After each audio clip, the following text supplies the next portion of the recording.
Start करेंगे exercise 4.7। अच्छा, ये तो मैं पहले भी आपको बेटा बता चुकी हूँ कि अभी आपके पास मैं थोड़ा आपको फैसिलिटेट कर रही हूँ क्योंकि आपके टेस्ट जो है वो चल रहे हैं। लेकिन जैसे ही लास्ट टेस्ट आपका फिनिश्ड होगा उसी दिन से आपने ये जो पेंडिंग में आपका होम असाइनमेंट वगैरह जा रहा है ये आपने कवर अप करके मुझे फ़ौरन सेंड करना है। ठीक है, चलो स्टार्ट करते हैं। क्वेश्चन नंबर 1 आने से पहले उसकी थोड़ा सा थ्योरी मैं आपको बता दूँ जिससे आपको जस्टिफाई करना है nature of the root. Next slide पे आइए। Nature of the root page number 165 है आपकी बुक का। The roots of the quadratic equation, आपको पता है ना क्वाड्रेटिक इक्वेशन की जनरल फॉर्म क्या होती है, ax² + bx + c = 0। ठीक है, और क्वाड्रेटिक फार्मूला ऐसे से जनरेट होता है। ये क्या होता है, -b + -√b² - 4ac। और यहाँ पर a, b और c जो है वो क्या है, रैशनल नंबर है। The nature of the roots of an equation depends on the value of the expression b² - 4ac। इसको हम कहते हैं डिस्क्रिमिनेट। ठीक है, b² - 4ac जो है वो ये बेसिकली क्या है, डिस्क्रिमिनेट है। तो जब भी आपको कोई एक्सप्रेशन दी गई हो और आपसे पूछा जाए कि इसकी नेचर ऑफ द रूट बताएं, यानी इक्वेशन दी हुई है और आपसे पूछा जाए कि नेचर ऑफ द रूट जो है आप डिफाइन करें, तो आप b² - 4ac से इसको डिफाइन करते हैं। नेक्स्ट स्लाइड पे आइए। केस 1 देखें, इफ़ b² - 4ac = 0। ठीक है, यहाँ पे देखें, then roots of the equations are -b/2a and -b/2a। So the roots are real, rational and repeated और इक्वल भी होंगे। इनके दोनों देखें, -b/2a -b/2a जो है ये क्या है, रिपीटेड भी हैं, रैशनल भी हैं और रियल भी हैं। ठीक है, यानी अगर आप किसी इक्वेशन का डिस्क्रिमिनेंट निकाल रहे हैं और 0 हो जाता है तो वो क्या होंगे, रूट्स क्या होंगे, उसकी नेचर क्या होगी, रूट्स की रिपीटेड होंगे, रैशनल होंगे और रियल होंगे। केस 2 में अगर <0 आया आपके पास नेचर ऑफ द रूट, यानी b² - 4ac फाइंड आउट आपने किया और वो <0 हो गया। <0 का मतलब है नेगेटिव होंगे, तो नेगेटिव वैल्यू आ रही है तो इसका मतलब then the roots are complex, imaginary and distinct and unequal. Distinct, different, unequal जो इक्वल ना हो। केस 3 देखें बेटा। केस 3 पे if b² - 4ac is greater than 0, अगर आपका आंसर ग्रेटर देन 0 आ रहा है तो then the roots are real and distinct, unequal. However, if b² - 4ac is a perfect square, then √b² - 4ac will be rational, and so that roots are rational and unequal। देखिए इसमें सारी description दी हुई है। जब आप question solve करेंगे तो आपको ज़्यादा जो है वो क्लियर हो जाएगा। क्वेश्चंस पे आते हैं। देखिए बेटा, question number 1 part 1, 4x² + 6x + 1 = 0। यहाँ पे देखें x² का कोफिशिएंट a है, x का कोफिशिएंट b है, कांस्टेंट जो है वो क्या है, c। ठीक है, डिस्क्रिमिनेंट आपके पास क्या है, b² - 4ac। a, b और c की वैल्यू रिप्लेस कर दें आप। इसमें रिप्लेस करेंगे 36 - 16 दैट इज इक्वल टू 20। 20 क्या है, ग्रेटर है किससे, 0 से। अब देखें जब ग्रेटर देन 0 होता है तो मैंने अभी आपको प्रीवियस स्लाइड्स में बताया है, discriminate is not a perfect square, therefore the roots are irrational, real and unequal. अगर ग्रेटर देन 0 आ रहे हैं इसका मतलब है रूट्स आपके क्या हैं, इर्रेशनल हैं। ठीक है, इर्रेशनल और रैशनल दोनों ही रियल होते हैं। इर्रेशनल एंड अनइक्वल, अनइक्वल यानी सेम नहीं होंगे, वो डिफरेंट होंगे।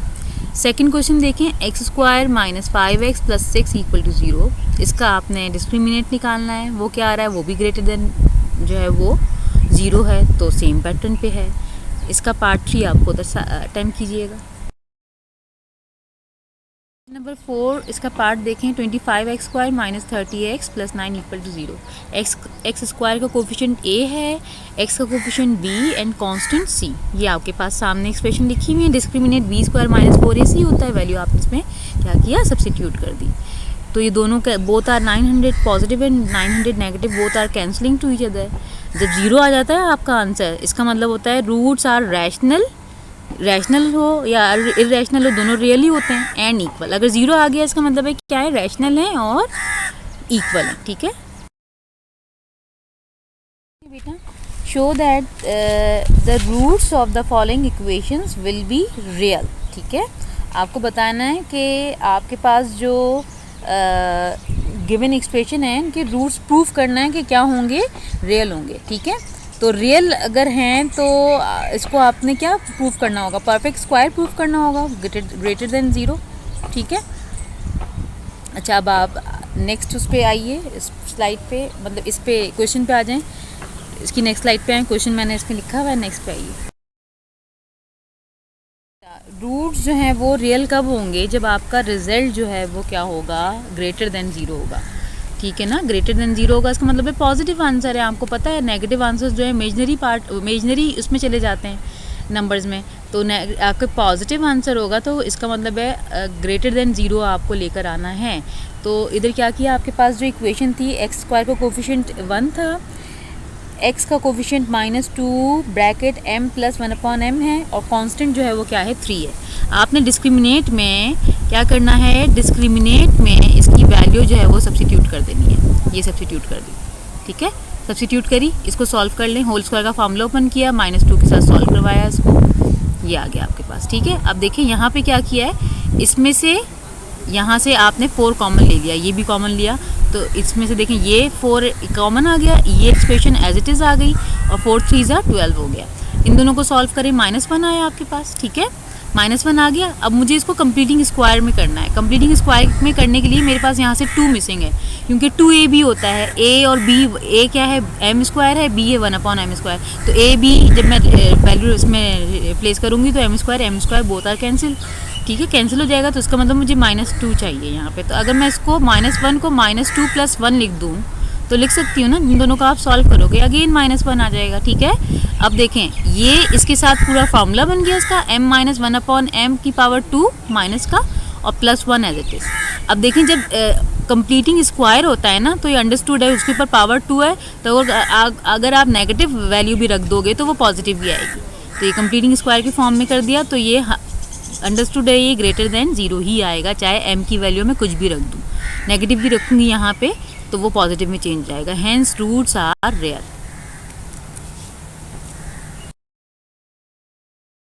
क्वेश्चन नंबर 2 का पार्ट 2 सेम पैटर्न पे है, बस इसमें आप देख लीजिएगा फार्मूला आपका जो बन रहा है उसको अरेंज कर लीजिएगा, बाकी सब नथिंग इज चेंज, आप लोग इजीली कर लोगे, इसके सिंपल वो है, अरिथमेटिक है। पे आइए बेटा, 3 पे show that the roots of the following equation will be rational. आपको प्रूव करना है कि ये जो आपको जितने भी इसमें पार्ट्स दिए हुए हैं, पार्ट 1 2 दोनों आपको प्रूव करना है क्या है, रैशनल है, ठीक है। तो रैशनल प्रूव करने के लिए बेटा, अगर आप प्रूव उसके लिए भी आप क्या प्रूव कर दें कि या तो परफेक्ट स्क्वायर आप इसको प्रूव कर दें, ठीक है, तो इसका मतलब है रूट जो हैं वो क्या होंगे, आपके रैशनल होंगे। जब भी रैशनल का वर्ड यूज़ हो आपने क्या करना है, परफेक्ट स्क्वायर में चेंज कर देना उसको। देखें इधर वही डिस्क्रिमिनेट फाइंड आउट किया, ये आ गया आपके पास। तो जब आपने इसको सॉल्व, देखें ये आया, इसको आप सॉल्व करें, p + 2q का होल स्क्वायर परफेक्ट स्क्वायर बन रहा है, तो प्रूव हो गया, द रूट्स आर रैशनल। इसका भी सेम पैटर्न पे डिस्क्रिमिनेट फाइंड आउट करके इसको आप सॉल्व करोगे तो आपका आंसर आ जाएगा। और देखिए बेटा क्वेश्चन नंबर 4 क्या है, for what values of m will the roots of the following equation be equal. आपको बताना है कि ये जो इक्वेशन आपको दी हुई है इसके रूट्स कब m की किस वैल्यू के लिए इक्वल आएंगे, ठीक है। पार्ट 1 एंड पार्ट 2 है क्वेश्चन नंबर 4 के, पार्ट 1 2 और 3 3 पार्ट्स हैं, ठीक है। देखिए बेटा सेम पैटर्न पे है, एक्स स्क्वायर का कोफिशिएंट जो है वो आपको पता है a होता है, दैट इज़ m + 1, एक्स का कोफिशिएंट b होता है, दैट इज़ 2, m + 3, कांस्टेंट जो है वो c होता है, m + 8 हो गया। डिस्क्रिमिनेट फाइंड आउट करें आप, b² - 4ac, यहाँ वैल्यूज रिप्लेस कर दी हमने, इनको आप सॉल्व कर लें। सॉल्व करेंगे ये आएगा आपके पास, ठीक है। इसको 4 इन दोनों ब्रैकेट को मल्टीप्लाई करवाएं और फिर 4 को इससे मल्टीप्लाई, अभी इन दोनों ब्रैकेट को आप मल्टीप्लाई कराएंगे तो आपके पास आएगा m² + 2 8m + m + 8। Next slide पे आ जाएं।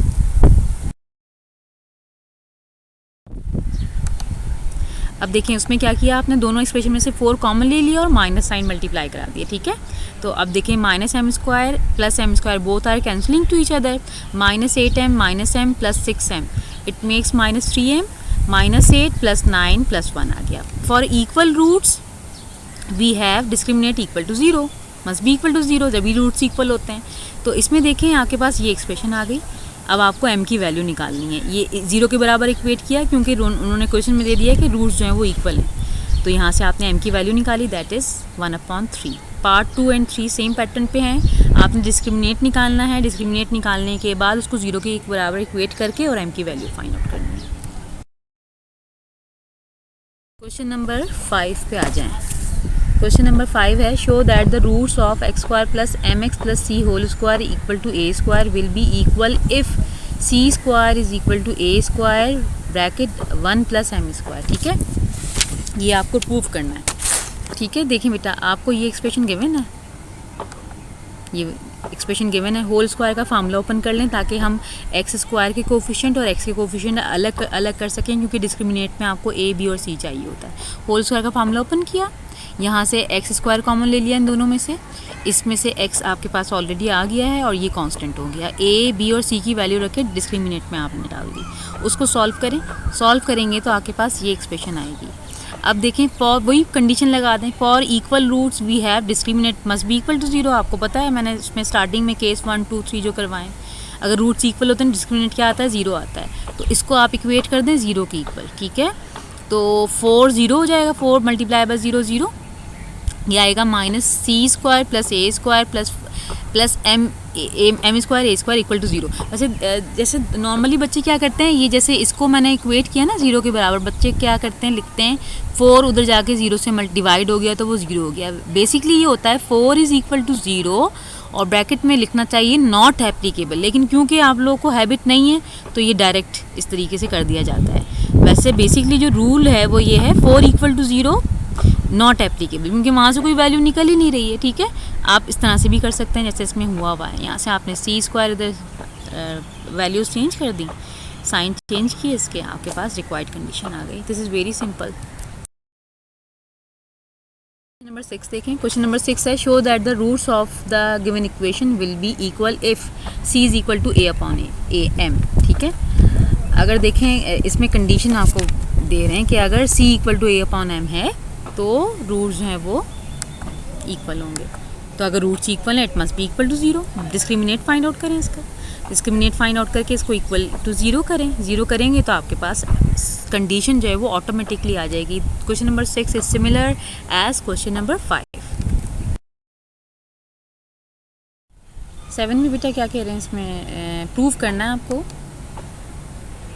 Prove that X square upon A square plus M X plus C upon whole square upon B square equal to 1 will have equal roots if C square equal to A square M square plus B square. Question इसमें नहीं लिखा हुआ, question आप book में देख लीजिएगा, question number 7। ठीक है, इसका एलसीएम ले लिया। एलसीएम लेके देखें, जब आप एलसीएम लोगे तो इसका एलसीएम आएगा ए स्क्वायर और बी स्क्वायर। जब आप इसको एलसीएम से मल्टीप्लाई करवाएंगे, इसको भी ए स्क्वायर बी स्क्वायर से और इसको भी ए स्क्वायर बी स्क्वायर से, तो बी स्क्वायर से बी स्क्वायर कैंसिल होगा, ए स्क्वायर आपके पास रिमेनिंग आएगा। फिर यहाँ पे भी जब आप मल्टीप्लाई कराओगे तो ए स्क्वायर से ए स्क्वायर कैंसिल होगा, रिमेनिंग आपके पास बी स्क्वायर आएगा। ए स्क्वायर बी स्क्वायर वहाँ जाके 1 से मल्टीप्लाई हो जाएगा। नेक्स्ट स्लाइड पे आइए।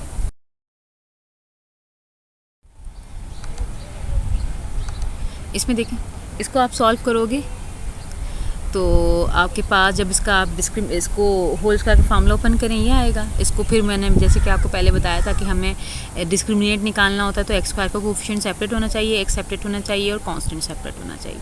ये सॉल्व कर लिया है, सिंपल। फिर ए बी और सी की वैल्यू डिस्क्रिमिनेट में आपने सब्स्टिट्यूट कर दी। आपने यहाँ पे वैल्यू रिप्लेस की, बी स्क्वायर माइनस 4ac। ठीक है, इसको सिंप्लीफाई कर लें। सिंप्लीफाई करेंगे क्योंकि क्वेश्चन में लिखा हुआ है for equal roots we must have discriminate equal to 0। अब इस एक्सप्रेशन को 0 के बराबर इक्वेट कर लें और इक्वेट करने के बाद यहाँ पर देखें इन दोनों में से, इसमें सब में से कॉमन आपके पास बी स्क्वायर भी आ रहा था। 4a square B square equal to 0, a is not equal to 0, b is not equal to 0, ये कंडीशन है। ठीक है, यहाँ से आपने कंडीशन निकाल ली, C square is equal to A square M square B square, और यही आपको सॉल्व करना था। ये कंडीशन आपको दी हुई है कि A and B can never equal to 0, क्योंकि अगर ये 0 हो जाएंगे, ये दोनों 0 होते हैं तो ये तो पूरा मल्टीप्लाई होकर 0 आ जाता है। ये कंडीशन है, तो कंडीशन आपकी यहाँ से आएगी। ये गिवन था ऑलरेडी। ठीक है, क्वेश्चन में गिवन है, हैंस प्रूफ। नंबर 8 देखें। Show that the roots of the equation C square equal to A square M square plus B square और आगे आपको पूरा दिया हुआ है A square minus B C plus 2 bracket B square minus A C x plus C square minus A B equal to 0 will be equal if either A cube plus B cube plus C cube is equal to 3abc और B equal to 0। ठीक है, ये आपको conditions दी हैं। ठीक है, अब देखें बेटा इसमें क्या करना है, आपने सबसे पहले क्वेश्चन को देख लेना है कि अरेंज हुआ हुआ है या नहीं हुआ हुआ। ये ऑलरेडी अरेंज्ड है। ठीक है, तो ए बी और सी डिस्क्रिमिनेट फाइंड आउट किया आपने, वैल्यू रिप्लेस कर दी है। ठीक है, इस पे बी स्क्वायर है, इस पे बी स्क्वायर है, इस पे होल स्क्वायर का फार्मूला ओपन कर लिया, A square plus B square minus 2abc। इन दोनों ब्रैकेट को आप मल्टीप्लाई करा दो। ठीक है, यहाँ पे 4 आ जाएगा, 2 पे स्क्वायर आएगा 4 आ जाएगा। अब देखें आप यहाँ पे नेक्स्ट उस पर आ जाएँ, इस माइनस साइन को पूरी एक्सप्रेशन से मल्टीप्लाई करवा दें और इसमें से 4 जो है वो कॉमन ले लें। आप मल्टीप्लाई करवाएंगे, जो कैंसिल हो रही है एक्सप्रेशन कैंसिल कर देंगे, ये एक्सप्रेशन आएगी आपके पास। नेक्स्ट स्लाइड पे आइए। अगर इसमें कोई डिफ़िकल्टी हो रही हो तो मुझसे आप बाद में भी पूछ सकते हैं। यहाँ देखें, इसमें मल्टीप्लाई कराने के बाद A cube B plus B की power 4 plus B C cube minus 3ab square C. देखिए बेटा, ये आपके पास है, इन तीनों में से आपने कॉमन ले लिया बी, तो आपके पास ए क्यूब बचा, यहाँ पे बी क्यूब बचा, यहाँ सी क्यूब बचा माइनस 3abc। नेक्स्ट स्लाइड पे आइए, कंडीशन लगा दें। आपको कंडीशन गिवन है क्वेश्चन में, for equal roots we must have discriminate must be equal to 0। यहाँ वैल्यू आपने रखी डिस्क्रिमिनेट की, 4b इक्वल टू 0, क्योंकि b के अभी 4 के साथ वेरिएबल भी है तो हम 4 को नॉट एप्लीकेबल या 4 वहाँ ले जाके मल्टीप्लाई नहीं करा, डिवाइड नहीं करा सकते। ठीक है, तो b की वैल्यू यहाँ है 0, यहाँ पे इसको इक्वेट कर लिया 0 के बराबर, तो a cube plus B cube plus C cube is equal to क्या हो जाएगा 3abc। और यही आपको कहा भी था क्वेश्चन में। ये आपका क्वेश्चन जो है वो सॉल्व हो गया है। एक आध पार्ट जो मैंने क्वेश्चन में के लिए दिया है वो मैं class assignment as a class assignment आपसे करवा लूँगी कल इंशाल्लाह। ठीक है, अल्लाह हाफ़िज़।